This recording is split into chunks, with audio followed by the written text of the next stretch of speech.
হাসিলের মধ্যেও আমরা এতিমখানাগুলোকে সম্পৃক্ত করতে চাই। আমরা চাই যে শুধু চামড়ায় তাদের হক না, এই হাসিলেও তাদের হক থাকা উচিত। যে আমরা যে হাট নীতি করতে যাচ্ছি সেই হাট নীতিতে আমরা এই বিষয়ে একটা সম্পৃক্ততা রাখবো। চামড়ার দাম কম পাচ্ছে, আপনার এই বক্তব্যটা সঠিক নয়। এটা 600-700 কোটি টাকার বেশি না। আমরা যদি বাজারে হাসিল উত্তোলন দেখি, এটা আমার ধারণা 4 থেকে 5 হাজার কোটি টাকা।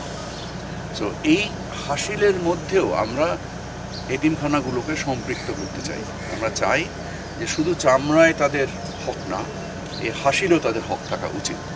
সো আমরা যে বাণিজ্য মন্ত্রণালয়ের প্রধান উপদেষ্টা আমাকে ইতিমধ্যে নির্দেশনা দিয়েছেন যে আমরা যে হাট নীতি করতে যাচ্ছি সেই হাট নীতিতে আমরা এই বিষয়ে একটা সম্পৃক্ততা রাখবো। চামড়ার দাম কম পাচ্ছে, আপনার এই বক্তব্যটা সঠিক নয়। RICL TMX, যুগের পর যুগ স্থাপনা থাকে মজবুত। চামড়া সরকার যে মূল্য নির্ধারণ করেছে সেটা হচ্ছে লবণযুক্ত চামড়া।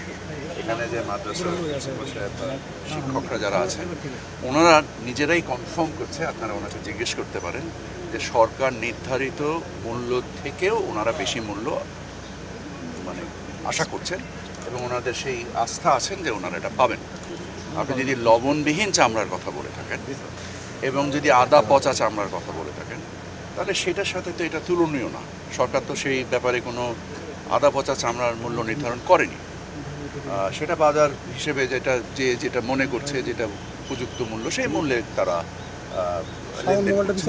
এই বিষয়ে তো আমাদের সরকারের কোনো বক্তব্য নেই। রমজানের পরবর্তীতে প্রধান উপদেষ্টা আমাকে নির্দেশনা দান করেন যে আমরা যেন চামড়ার বাজারের একটা স্থিতি নিশ্চিত করি এবং এটাকে উপযোগী করার লক্ষ্যে সরকার বাংলাদেশের ইতিহাসে প্রথম এবার 7.5 লক্ষ মণ লবণ বিনামূল্যে বিভিন্ন মসজিদ, বিভিন্ন মাদ্রাসায়, এতিমখানাতে বিতরণ করেছে এবং এটাকে উপযোগী করার জন্য বাণিজ্য মন্ত্রণালয় তার রপ্তানির উপরে যে নিষেধাজ্ঞা সেটাকে 3 মাসের জন্য একটা সাময়িক উত্তোলন করেছে।